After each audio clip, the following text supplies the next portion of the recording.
ನಮಸ್ಕಾರ. ಸ್ವಯಂ ಪಾಕಾಭಿಮಾನಿಗಳಿಗೆ ಯುಗಾದಿ ಹಬ್ಬದ ಶುಭಾಶಯಗಳು. ಈ ದಿನ ನಾನು ಖರ್ಜೂರ ಹಾಗೆ ನೆಲಗಡಲೆಯನ್ನು ಹಾಕಿಬಿಟ್ಟು ಉಂಡೆ ಹೇಗೆ ಮಾಡೋದು ಅಂತ ಹೇಳಿ ತೋರಿಸ್ಕೊಡ್ತಾ ಇದ್ದೀನಿ.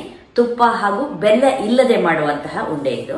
ಬೇಕಾಗುವ ಪದಾರ್ಥಗಳು: ಖರ್ಜೂರ ನಾನಿಲ್ಲಿ 25 ಇಟ್ಕೊಂಡಿದ್ದೀನಿ, ಒಣ ಕೊಬ್ಬರಿ ತುರಿ 1 ಕಪ್ಪು, ನೆಲಗಡಲೆನ ಹುರಿದು ಸಿಪ್ಪೆ ತೆಗೆದು ಇಟ್ಕೊಂಡಿದ್ದೀನಿ 1 ಕಪ್ನಷ್ಟಿದೆ, 2 ಏಲಕ್ಕಿ 2 ಲವಂಗ, ಖರ್ಜೂರದ ಬೀಜ ತೆಕ್ಕೊಳ್ಳೋಣ, ಶೇಂಗಾನ ಫುಡ್ ಪ್ರೊಸೆಸರಿಗೆ ಹಾಕೊಂಡು ಸಣ್ಣದಾಗಿ ಕತ್ತರಿಸ್ಕೊಳ್ಳೋಣ. ನಾನು ನೆಲಗಡಲೆ ನೋಡಿ ಕತ್ತರಿಸ್ಕೊಂಡಿದ್ದೀನಿ, ತೀರಾ ಸಣ್ಣಕ್ಕೇನು ಬೇಡ, ಇದು ನೋಡಿ ಈ ತರ ಇದೆ, ದೊಡ್ಡ ಸಣ್ಣ ಇದೆ, ತೊಂದರೆ ಇಲ್ಲ. ಈಗ ಇದ್ರ ಜೊತೆಗೇನೆ ಖರ್ಜೂರನ ಹಾಕಿ ಇದನ್ನು ಕೂಡ ಕತ್ತರಿಸ್ಕೊಳ್ಳೋಣ. ಈಗ ಖರ್ಜೂರ ಶೇಂಗಾನ ಎರಡನ್ನೂ ನೋಡಿ ಫುಡ್ ಪ್ರೊಸೆಸರ್ಲಿ ಕತ್ತರಿಸ್ಕೊಂಡಿದ್ದೀನಿ ನಾನು.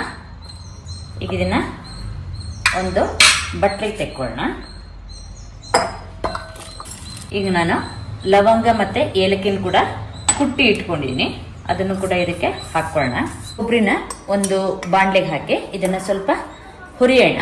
ನಾನು ಸಂಪಿಗೆ ಬಣ್ಣ ಬರುವಷ್ಟು ಹುರಿದಿದ್ದೀನಿ. ನೀವು ಬೇಗ ಖಾಲಿ ಮಾಡೋದಾದ್ರೆ ಉಂಡೆಗಳನ್ನ ಹುರಿಯೋ ಅವಶ್ಯಕತೆ ಏನಿಲ್ಲ. ಸ್ಟವ್ ಆಫ್ ಮಾಡೋಣ.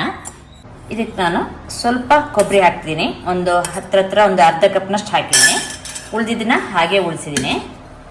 ಇದನ್ನ ಚೆನ್ನಾಗಿ ಮತ್ತೊಮ್ಮೆ ಕಲಿಸ್ಕೊಂಡು ಹೀಗೆ ತಿಕ್ಕೊಳ್ತಾ ಉಂಡೆ ಮಾಡೋಣ. ಉಳಿದ ಕೊಬ್ಬರಿನ ನಾನು ಒಂದು ತಟ್ಟೆಗೆ ಹಾಕಿ ಸ್ವಲ್ಪ ಇದನ್ನು ಹೀಗೆ ಕೈನಲ್ಲೇ ತಿಕ್ಕಿ ಪುಡಿ ಮಾಡ್ತಾ ಇದ್ದೀನಿ.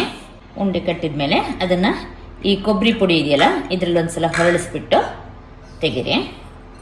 ಇದೇ ಥರ ನೀವು ಎಲ್ಲ ಉಂಡೆಗಳನ್ನು ಮಾಡ್ಕೊಳ್ಳಿ. ನಿಮಗೆ ಎಷ್ಟು ದೊಡ್ಡ ಉಂಡೆ ಬೇಕೋ ಅಷ್ಟು ದೊಡ್ಡ ಮಾಡ್ಕೊಳ್ಳಿ. ತುಪ್ಪನ ಬಳಸದೆ ಮಾಡುವಂತಹ ಉಂಡೆ ಇದು. ನಿಮಗೆ ಉಂಡೆ ಕಟ್ಟಕ್ಕೆ ಬರ್ತಾ ಇಲ್ಲ ಅಂದ್ರೆ ನೀವು ಇನ್ನೊಂದು ಸ್ವಲ್ಪ ಖರ್ಜೂರನ ಹಾಕಿಬಿಟ್ರೆ ನಿಮಗೆ ಅಂಟಿನಂಶ ಬರುತ್ತೆ, ಅವಾಗ ಉಂಡೆ ಕಟ್ಟಲಿಕ್ಕೆ ಚೆನ್ನಾಗಾಗತ್ತೆ. ನಾನು ಹಾಕಿದ ಅಳತೆ ಅಂದ್ರೆ 1 ಕಪ್ಪು ನೆಲಗಡಲೆಗೆ ನಿಮಗೆ 25 ಖರ್ಜೂರ ಸರಿಯಾಗಿ ಆಗತ್ತೆ. ಈಗ ನಾನು ಕೊನೆಯ ಉಂಡೆಯನ್ನ ಕಟ್ತಾ ಇದ್ದೀನಿ ನೋಡಿ. ಒಟ್ಟು 14 ಉಂಡೆಗಳಾಗಿದೆ. ತುಪ್ಪ ಹಾಗೆ ಬೆಲ್ಲ ಎರಡನ್ನೂ ಹಾಕ್ತೇನೆ ನೋಡಿ, ಉಂಡೆ ಚೆನ್ನಾಗಿ ಆಗತ್ತೆ. ನೋಡಿದ್ರಲ್ವಾ, ಸುಲಭವಾಗಿ ಮಾಡುವಂತಹ ನೆಲಗಡಲೆ ಹಾಗೆ ಖರ್ಜೂರ ಹಾಕಿ ಉಂಡೆ ಹೇಗೆ ಮಾಡೋದು ಅಂತ ಹೇಳಿ. ನೀವು ಕೂಡ ನಿಮ್ಮ ಮನೆಯಲ್ಲಿ ಈ ಉಂಡೆಯನ್ನು ಮಾಡಿಬಿಟ್ಟು ನಿಮ್ಮ ಅಭಿಪ್ರಾಯ ನಮ್ಗೆ ತಿಳಿಸಿ. ನಮಸ್ಕಾರ.